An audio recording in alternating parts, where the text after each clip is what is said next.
So what else have they done to try and lower heart disease? Put everyone over the age of 40 on cholesterol-lowering medication, yeah? Cholesterol-lowering medication. Are you ready for the side effects? Dementia, muscle wasting, Alzheimer's, memory loss, and they've just added another one, breast cancer, because our sex hormones are made from cholesterol. I'll tell you a story to illustrate. I had a lady and a man attend my programs in New Zealand. I think that was about 2 years ago. They were in their early 70s. Tuesday night I spoke on heart disease, where I revealed what's happening with cholesterol, the truth on cholesterol. They came to me on Thursday. They said, we need to talk to you. I said, yes. The man looked at his wife and she just had her head down. He said, we're about to put my wife in aged care. He said she was leaving the iron on. We got to the point where we won't be able to handle her. He said, we came to your lecture and we heard what the cholesterol-lowering medication does. She's been on it for 10 years. It was Lipitor. There's a whole book written on the dangers of Lipitor. He said, so we stopped, because they heard me say there will be a side effect to stopping Lipitor. Your memory will return. So this is a drug a person can be on 10 years and just stop. The side effects will be beneficial. He said to me, we're on our 3rd day, and he said, I've got my wife back. He said, we are not putting her, we did not want to, but he said it was getting so difficult. And they both had tears in their eyes. How many people are in aged care with dementia and Alzheimer's and memory loss, and it's the cholesterol-lowering medication? I believe personally this verges on criminal. Your liver I call the project manager, because on a job site, all the plumbers come to the project manager, the painters come to the project manager. The project manager is orchestrating the job site. So that's what your liver's doing. It's orchestrating the job site, of course, which is the human body. So a few facts on the liver. The liver is the largest internal organ in the body, and the liver is the only organ in the body that has the ability to regrow. And when you understand the liver, when you understand what it does, and it's the role that it plays, you'll understand why God made it so. You see, cancer cannot get a hold on the body if the liver's working in optimum performance. So what I want to do before I show you what the liver's doing today, I want to show you what it does with everything that comes into the body. So environmental poisons coming into the body, everything goes straight to the liver. And if it's toxic, the liver says, whoa, nasty guy, wrap him up in fat and store him. And if the liver looks at it and says, no, we can break that down to a state that can be easily released, that is what it will do. What about food? Let me show you what it does with the food that comes in. And never in the history of mankind have human beings eaten so many carbohydrates. And it's got to the point where these are very popular foods, and we are getting the ramifications of that. And people are starting to think, now what's happening here? What's happening here? The first person that blew the whistle on it really was probably in the 80s, Dr. Robert Atkins. You've heard of Dr. Robert Atkins? Yeah. Now his book, it hit the press, and it became New York Times best-selling cookbook 4 years running. All of these foods break down in the gastrointestinal tract to a singular structure called glucose. Now the glucose goes on the M1 main highway, portal vein, straight to the project manager. And then the project manager determines where this glucose goes. And it'll take it inside the cell. Remember I promised you we'll be going to the CBD every day? So the glucose goes inside the cell. It goes through a 20-step pathway. The 20-step pathway gives us 2 units of energy. Isn't that why we eat? Now the end result of that 20-step pathway is a chemical form of glucose called pyruvate. Pyruvate is the chemical form of glucose that gets fed into the next section of the cell, often called the powerhouse, because This little 8-step pathway delivers to us a whopping 36 units of energy. So the question now arises, why does a 20-step pathway only give us 2 units, and why does an 8-step pathway give us 36 units of energy? The difference is oxygen. This is called an anaerobic pathway. Anaerobic because it doesn't use oxygen.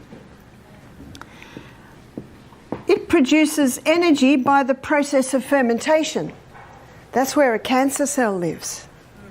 Remember what we looked at yesterday? Doesn't like oxygen, consumes 15 times the rate of glucose because it's running up there. Interesting.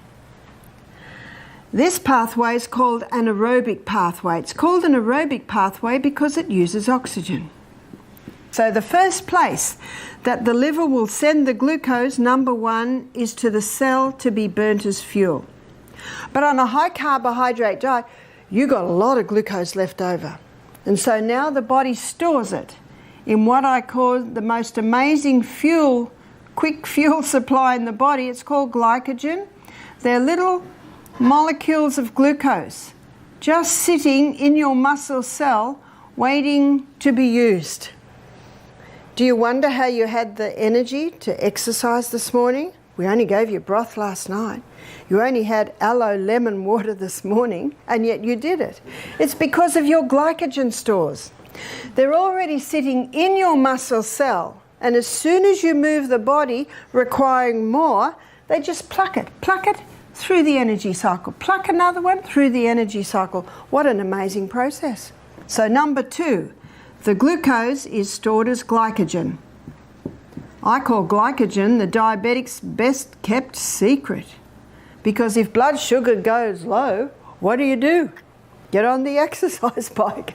Release your glycogen stores. So on a high carbohydrate diet, we've still got glucose left over because the cell can only store so much. By the way, the liver stores a little bit, and this glycogen can be sent all over the body, whereas the glycogen that's in the muscle cell, it's like in a prison, it can only be used by the muscle cell. And when you think about it, that's the cell that has probably the most demand on it. So what's the body going to do with the rest? What's the liver going to do with the rest of the glucose? Well, we've got an amazing fuel depot, fuel supply. I call it the basement stores. You know what the basement stores are? They're the fat cells.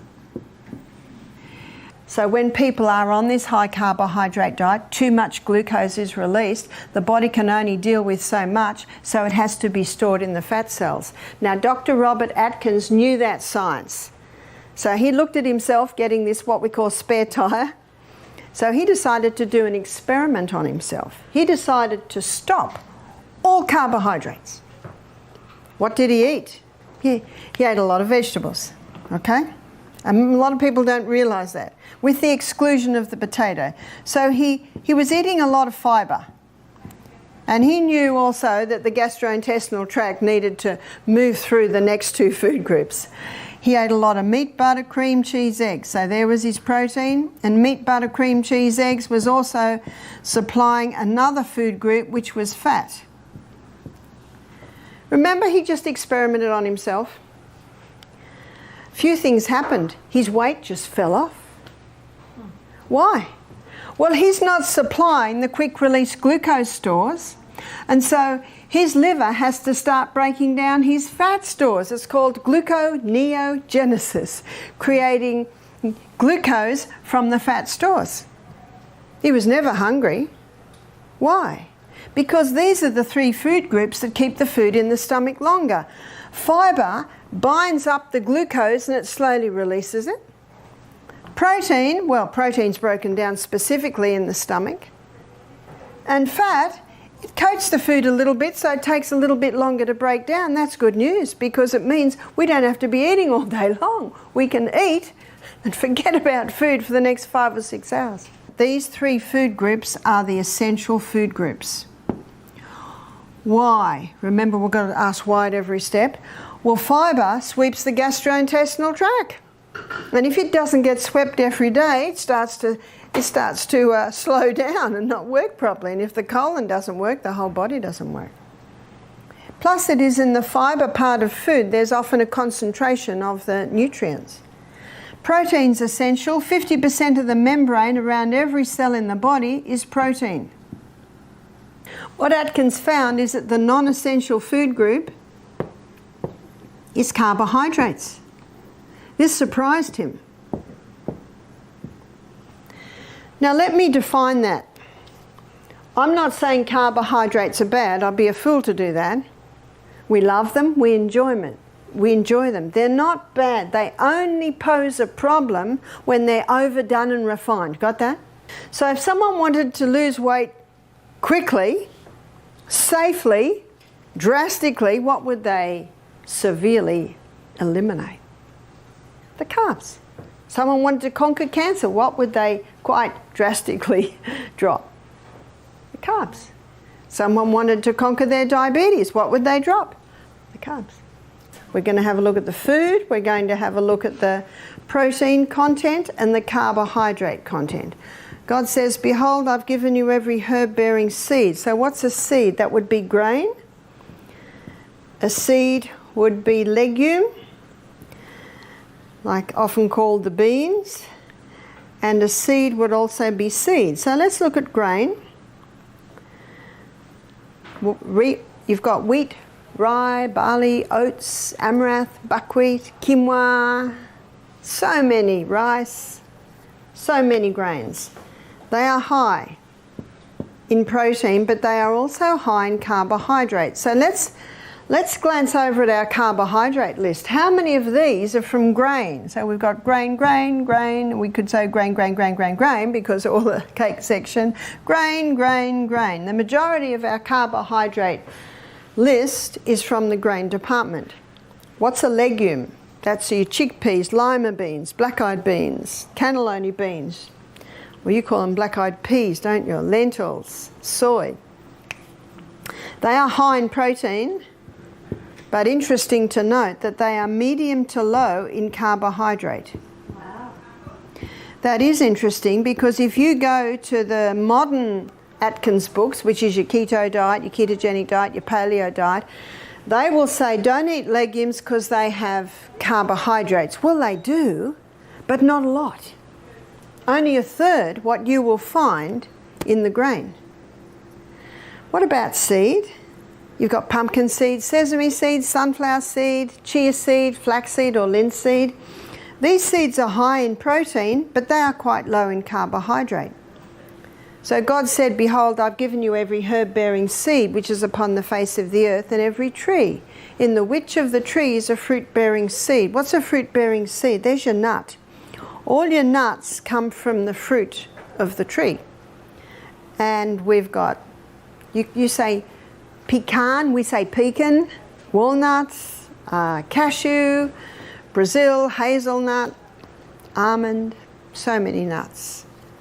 And the nuts are high in protein, but quite low in carbohydrate. So to ensure you're getting your three essentials, the fibre, protein and fat, my suggestion is you increase the legume, nut, seed part of the meal and decrease the grain part of the meal. But one of the reasons why so many people stop the fat is because of cholesterol. Would you agree with me? So let's have a look at cholesterol. It's a good time to look at it because the liver makes cholesterol. And by the way, it makes cholesterol according to the demand our body puts on it. And 80% of the cholesterol that the liver makes is made from glucose. And 20% of the cholesterol that the liver makes is made from fat. Now this information tells us straight away it's not the butter on the bread, it's the bread under the butter that's the problem. And that's what Atkins found. So let's have a look at cholesterol. There are two main types. One is high density lipoprotein called HDL, high density lipoprotein, and LDL. HDL is usually called the good guy, and the reason for that is it's the carrier. So it carries excess cholesterol from the blood back into the liver. That's why it's called the good guy. LDL is called the bad guy. But what you've got to remember is the body doesn't make anything bad. It has a role. So what is its role? Its role is that of a repairer and a rebuilder. So wherever there's damage, you're going to find LDL because it's the repairer and the rebuilder. But it plays another role. It delivers cholesterol to the brain because the brain loves cholesterol. Glucose burns at 4 calories per gram. A calorie is a unit of energy. That's what glucose burns at. Whereas fat burns at 9 calories per gram. Can you see why the brain loves fat? Because fat is going to give more than twice the units of energy, and our brain cells, they're consuming fuel fast. Let's have a look at the blood vessel and how the cholesterol works in the blood vessel. Because of its low density, LDL is always on the edge. Because of its high density, HDL is always in the middle. Dr. Natasha Campbell McBride, who wrote the book Put Your Heart in Your Mouth, she spends the first 4 chapters of her book defining what damages the arterial wall. See, the arterial walls are lined with little endothelium cells, and chemicals damage them. Heavy metals damage them. There's your mercuries. What's going to plug the holes up, students? The LDL cholesterol. That's its role, that's its job. So it comes along and it plugs up. If it doesn't plug the hole up, we would bleed into the tissues. Can you see that? So they're like the Band-Aid. But the person doesn't realize that the moldy house is killing them. The person doesn't realize the 4,000 cigarettes, sorry, 4,000 chemicals that are in a cigarette. So they keep smoking. They don't realize the danger in their washing detergents, in their toothpaste. So can you see that it's still happening? And they read an article that says, no, mercury does not kill you at all. Well, they haven't read the science. You know, it's a neurotoxin. Can you see what's happening? Something else is happening. So all through the bloodstream, we've got little molecules of protein. When a person is on a high carbohydrate diet, releasing a lot of glucose into the glucose connects with the protein molecules, and these little combinations become sticky and they stick. And let's say we've got a narrow piece here and they come along and oops, they've caused a blockage. That is the number 1 cause of heart disease. That is the number 1 cause of a stroke, is this little blockage here from the movement of the combination of the glucose and the protein making it sticky molecules. On a low carbohydrate diet, you haven't got that process happening. Thank you for joining me today. Let's recap the key takeaways. The liver plays a huge role in detoxification and cancer prevention. It's constantly processing everything that enters the body, from food to toxins, and helps regulate energy production. So keeping your liver healthy is super important. When it comes to weight, excess carbohydrates are often stored as fat in the body. By cutting back on carbs and focusing more on protein, fiber, and healthy fats, you can support weight loss and overall health. And finally, it's good to understand the different types of cholesterol. HDL, or good cholesterol, helps remove excess cholesterol from the blood, while LDL, or bad cholesterol, is involved in repairing body tissues. Both play important roles, but it's all about maintaining a healthy balance. If you found this video helpful, please share it with friends or family who might benefit from these tips. Your support helps spread awareness and makes a difference.